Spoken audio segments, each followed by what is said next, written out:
Hello friends, स्वागत है आपका स्टडी विद विवेक में। दोस्तों, इस श्रृंखला में हम 1000 बहुत ही महत्वपूर्ण प्रश्नों को कवर करने वाले हैं, जिसका आज हमारा ये पहला पार्ट है, जिसमें 25 क्वेश्चन को आज हम कवर करेंगे। 25-25 हर वीडियो में हम क्वेश्चन बहुत ही जो किसी न किसी परीक्षा में अवश्य पूछे गए हैं, उन्हीं ही प्रश्नों को हम कवर करेंगे। तो बिना टाइम वेस्ट किए हुए हम अपने क्वेश्चन की ओर चलते हैं। हमारा पहला क्वेश्चन है और पहली सीरीज़ का कि चंद्रमा पर गुरुत्वाकर्षण का मान पृथ्वी के गुरुत्वाकर्षण के कितना होता है। तो पृथ्वी के गुरुत्वाकर्षण के 1/6 गुना के बराबर होता है।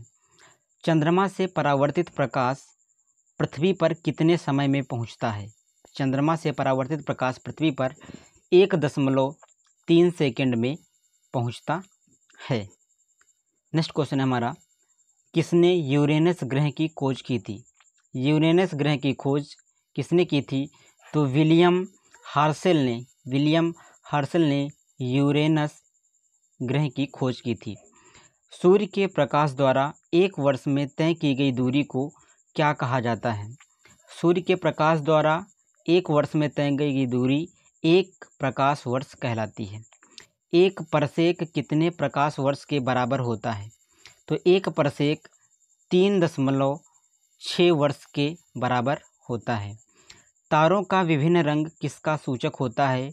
तारों का विभिन्न रंग उसके ताप का सूचक होता है। नेक्स्ट क्वेश्चन है हमारा, महाविस्फोट सिद्धांत किससे संबंधित है।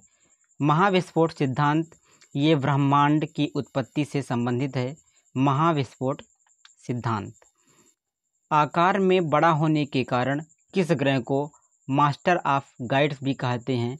तो ये बृहस्पति ग्रह को मास्टर ऑफ गाइड्स की संज्ञा दी गई है। अगला क्वेश्चन है हमारा, सौर मंडल का सबसे बड़ा तारामंडल कौन है।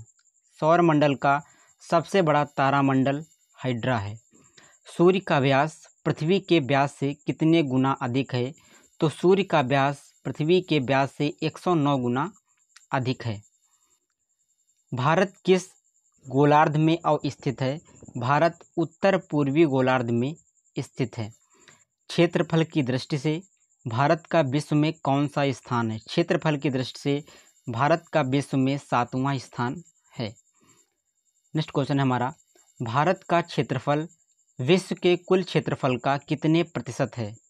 तो ये भारत का क्षेत्रफल विश्व के कुल क्षेत्रफल का 2.4% है। देशांतर रेखाएं क्या निर्धारित करती हैं। देशांतर रेखाएं समय एवं अवस्थिति को निर्धारित करती हैं।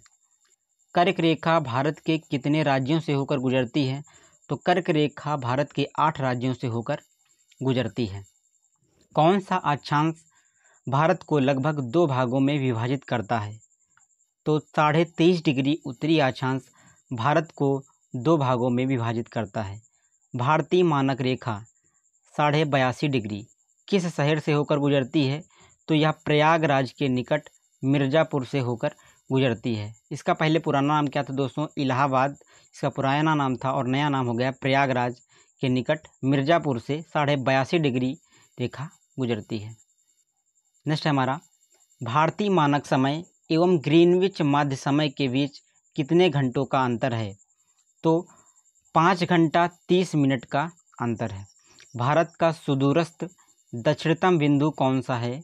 तो भारत का सुदूरस्थ दक्षिणतम बिंदु ये इंदिरा पॉइंट है। नेक्स्ट क्वेश्चन है हमारा, भारत का एकमात्र जिला कौन सा है जिसकी सीमा 4 राज्यों से स्पर्श करती है। भारत का एकमात्र जिला वह है सोनभद्र जिला, जो उत्तर प्रदेश का जिला है। यही एकमात्र जिला है जिसकी सीमा 4 राज्यों से स्पर्श करती हैं। नेक्स्ट हमारा, भारत की मुख्य भूमि की तटीय लंबाई कितनी है। भारत के मुख्य भूमि की तटीय लंबाई 6100 किलोमीटर है। 6100 किलोमीटर है। नेक्स्ट क्वेश्चन है हमारा, म्यांमार की सर्वाधिक सीमा किस भारतीय राज्य को स्पर्श करती है। म्यांमार की सर्वाधिक सीमा ये अरुणाचल प्रदेश को स्पर्श करती है। जनसंख्या की दृष्टि से भारत का विश्व में कौन सा स्थान है। जनसंख्या की दृष्टि से भारत का विश्व में दूसरा स्थान है और प्रथम स्थान चीन का है।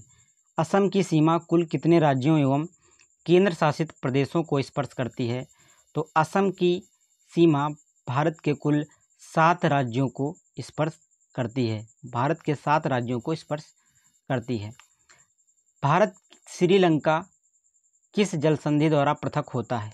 भारत से श्रीलंका पाक जल डमरू मध्य के द्वारा पृथक होता है। यह थे दोस्तों हमारे 25 क्वेश्चन। दोस्तों अगर अभी तक आपने हमारे चैनल को नहीं सब्सक्राइब किया है तो प्लीज़ हमारे चैनल को सब्सक्राइब करें, स्टडी विद विवेक को